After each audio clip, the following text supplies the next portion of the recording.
Hello there. This is David White. It's raining in California. It's mid-September. That might not seem so strange to many of you, but for us in Northern California, this is the hot season, the time of wildfires and crazy hot weather. The fact that it's raining today is very unusual.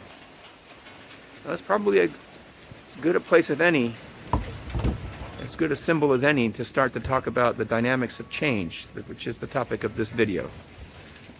I think I better continue the rest of this video inside. So, change. It's by now cliche to say change is everywhere. Industry 4.0, digital transformation, pandemics, changing workforce demographics. Our lives have been indelibly disrupted by change, each and every one of us, over the last 2 to 3 years. So it's become absolute cliche to say change is constant. But the interesting part in that question is that change actually remains something that organizations aren't very good at. Between 40 to 70% of all change, all managed change programs fail. And that statistic has remained somewhere in that range for the last 40 years. So something is going on in organizations that makes change really difficult. Whether it's the naivete of managers and leaders, whether it's executives trying to foist too much change onto organizations, whether it's the world itself has become too complex and moves too fast, or whether it's the science of change is just still in its infancy, all of those are no doubt true. But the fact remains, organizations do change poorly for the most part. So this video is really about trying to provide you, leaders, with some fundamentals, some basic concepts, some models, and a bit of an understanding of what are the barriers to change, so that you can be a little bit better equipped, both emotionally and psychologically and intellectually, to deal with the complexities of change.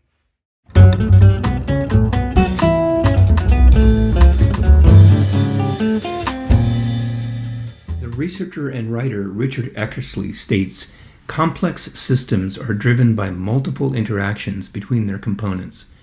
Change in one part of the system can cause changes often nonlinear and unpredictable in other parts. These can be rapid and triggering amplifying and cascading effects that are often hard to identify and map. Rather than deterministic one-to-one relationships between so-called causes and effects, there are many possible paths between them. Importantly, the characteristics of complex systems emerge from the collective behavior of the whole system, not from the behavior of individual components. This characterization may be a good starting point to understand the dynamics of change. Change takes place within complex systems where the whole is more than the sum of individual parts. So what constitutes a complex system? Well, of course, the first such system is us. There can be little in the way of sustained organizational transformation without some kind of personal transformation. This is one reason why in our leadership programs we explore topics like self-awareness, motivation, assumptions, resistance styles, and other similar tools focused on developing greater understanding of ourselves and our tendencies as leaders, particularly in times of stress and change. Change also occurs in the interaction between two people or in a small group. Some argue that all organizational change occurs at the level of the group or intact team. And of course, large organizational shifts must occur at the level of the whole organizational system, or at least a large part of it, even if they begin with individual or group level changes. Most desired organizational transformation, therefore, or large-scale change inside companies, occurs through a process of planned change. And this is where the idea of change management comes in. The entire concept of change management, however, is a bit of a paradox. Some would argue change is impossible to manage. For this reason, we think of change as a process, not an event.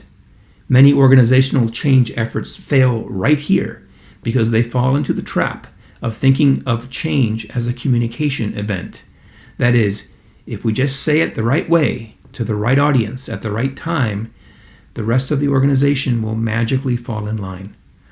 Oh, that it were that simple. A more effective way to think about change is a systemic approach to effectively deal with various aspects of change for both individuals and organizations, with emphasis on the concept of systemic. Change management, therefore, is the application of tools and methods that proactively support people in moving from a current state to a more desirable future state. Let's look at how that might be possible. Theories of planned change utilize models. The important thing to remember about models is that they are just that, metaphors describing abstract phenomena that characterize what should happen, when, to whom, and why. There are many change models, each with their own assumptions and biases about the world. Here are just a few. For example, if you think of change as a systemic phenomenon, which we suggest it is, you might see Galbraith's model of change as a set of gears working in the domains of people, process, and tools, manipulating a system based on shared values. If you see change as a formula, as Dick Beckhard did, then your change plan might be a mathematical equation. Kurt Lewin, one of the pioneers in theories of change in the 1930s and 40s, suggested change is a process of unfreezing and refreezing biological states. Ed Schein, among others, took that model one step further in the 1970s, which is what you see here. A popular model of change is Kotter's 8-step prescription, which suggests change is a linear progression of sequential steps. Following in Kotter's footsteps is the ADKAR model and its own set of sequential prescriptions. No matter which model appeals to you, here's the important thing: have a model. What is your model of change? What assumptions are built into it, and why?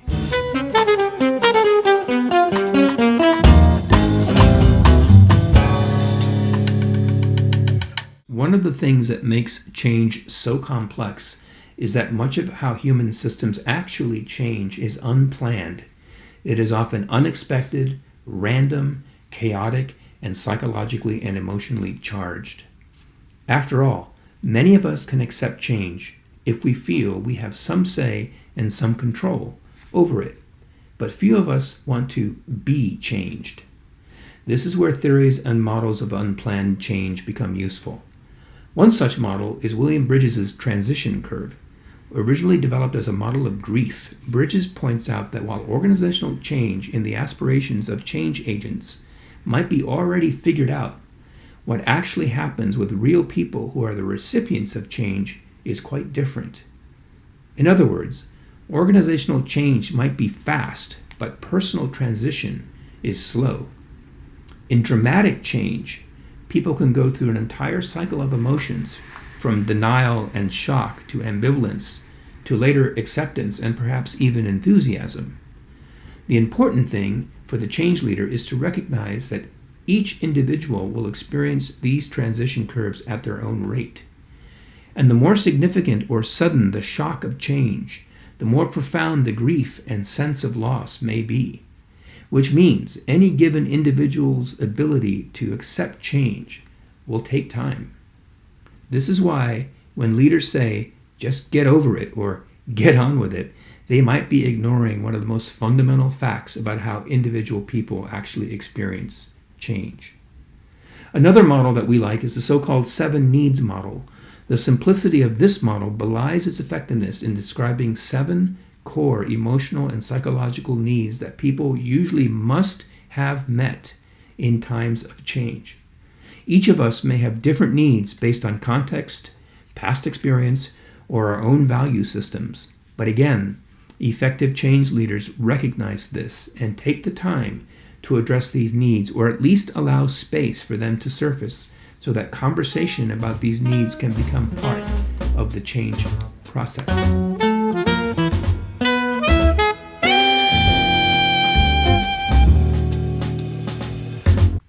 what we have seen so far, it would be reasonable to conclude that many planned change efforts fail or stall because people's emotional and psychological needs are not met. And this is absolutely true. Too often, organizations treat planned change as a series of steps or a process without actual humans involved on the receiving end. And, while true, there are also other reasons why change programs fail or stall, which brings us to a discussion of barriers. Let's review the most common things that get in the way of planned change. Several of these have been covered already, such as treating change solely as a communications event or not having any model of change. Engaging resistance is similar to dealing with the emotional and psychological needs of change recipients, but it's about framing resistance as natural, even a form of personal integrity. People can resist change for many reasons. The important thing is that resistance is common, it's natural, and it's to be respected and engaged. Understanding resistance styles, for example, and how they manifest is one important skill change leaders can use to engage resistance. Lack of senior leadership commitment and support can also be quite common. Senior executives may initiate change for any number of legitimate business reasons, but actually lack the skills and knowledge to carry the change through. Or they can be overly ambitious in what they want, or not be self-aware enough or psychologically ready enough to deal with all of the ramifications of change, especially when it comes to resistance. This is why having skilled and capable change leaders at different levels of the organization, especially in middle management, is so important. These change leaders may need to both educate and support more senior executives through complex change. Another common mistake is to confuse measurement with change. This barrier is particularly insidious because we have all been trained on the idea that you cannot manage anything you cannot measure. Measuring outcomes in a change process does matter, but the goal of transformational change is not about changing a number. In the same way that the instruments in the cockpit of an airplane are not the actual destination of the airplane. Measures of success and KPIs and such are all important proxies to guide action and measure progress. But if you're trying to change culture, if you're trying to become a different kind of company, if you're trying to turn around a business, if you're trying to embed new mindsets and practices into your organization, such as those associated with sustainability or diversity, KPIs and such can tell you if you're on the right path, but are not the goals themselves. Measurement is part of a process, not an outcome. Which brings us to the thorny and fascinating topic of culture. We could devote, and do elsewhere, an entire webinar and training to the topic of culture. What is here, therefore, is just a very brief primer. Cultures usually pose the most significant and least understood barriers to change, especially change that involves wholesale business transformation, because cultures are invisible. So the main task of the change leader is to understand what culture is and how it expresses itself in the organization, which is usually widespread and intuited, but nonetheless hard to see unless the change leader knows what to look for. Cultures express themselves in two ways, through organizational dominant logics and through widespread organizational practices. Let me explain. In the modern conception from the cognitive social sciences, such as cognitive anthropology, cognitive sociology, and cultural neuroscience, culture is known as shared knowledge, complex ways for a group to make sense.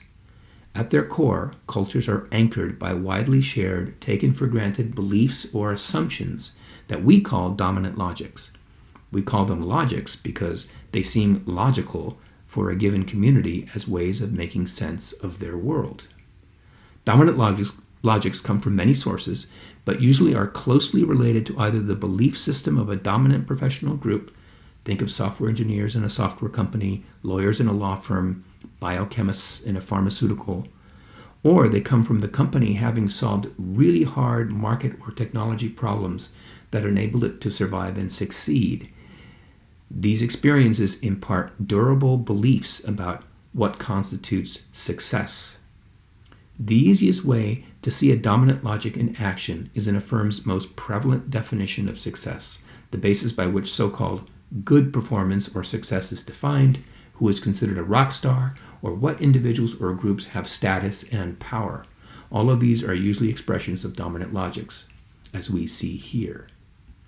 Dominant logics also manifest in widespread business practices, the routines, habits, and formal and as well as informal ways in which the organization conducts its business, from planning through product to people. So you can begin to see one of culture's many complexities. Culture is not just about people. People in an organization come and go, but cultures live on. Why? Because cultural logics are embedded in business practices. So you can begin to appreciate a couple of important facts about culture and change. First, because dominant logics are so pervasive, change leaders can't ignore them.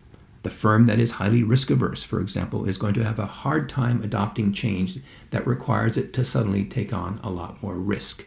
Second, because dominant logics embed in business practices, the only way to start to shift logics is to change business practices so that they are better aligned to the desired end state. Put another way, you can only change brain chemistry of a group when their habits and routines change. For example, the company that is trying to be more bold and risk-oriented can't just preach bold. It must put in place practices that instill boldness, such as sanctioning experimentation and failure in its product development teams, or freeing up engineering teams to make independent decisions by eliminating the layers of management reviews or delegation of authority policies that keep it mired in control and risk mitigation at all costs. From this brief overview, you can begin to appreciate that the most important thing a change leader can do is to start to see the hidden and pervasive patterns by which their organization's dominant cultural logics take shape, and then develop a change strategy or strategies that can begin to address them. Which brings us to a final question. What should change leaders do to address these barriers? While answering this question requires, again, an in-depth treatment better suited for another webinar or class, to give you just a brief answer means returning back to the locations of change. Addressing barriers to change, visible and invisible, requires working simultaneously on oneself and on individual others and small groups, and at the level of the whole system. For oneself, one cannot have enough self-awareness and awareness of others. This means continually coming to know and being curious about one's own assumptions, motivations, biases, beliefs, and yes, dominant logics. In the interpersonal realm, it means being able to reframe resistance, being knowledgeable and skilled at influencing, and using tools such as the ever-important 4 disciplines of the leader, among others.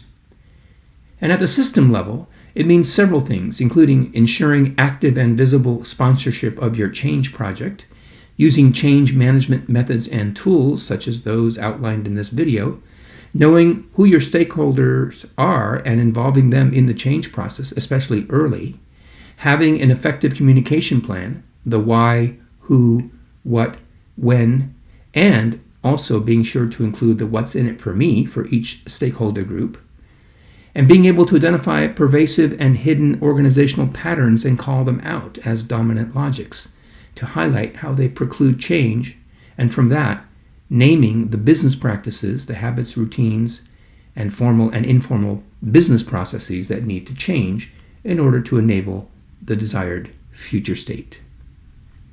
As with all things related to organizational change, the science of change is still in its infancy.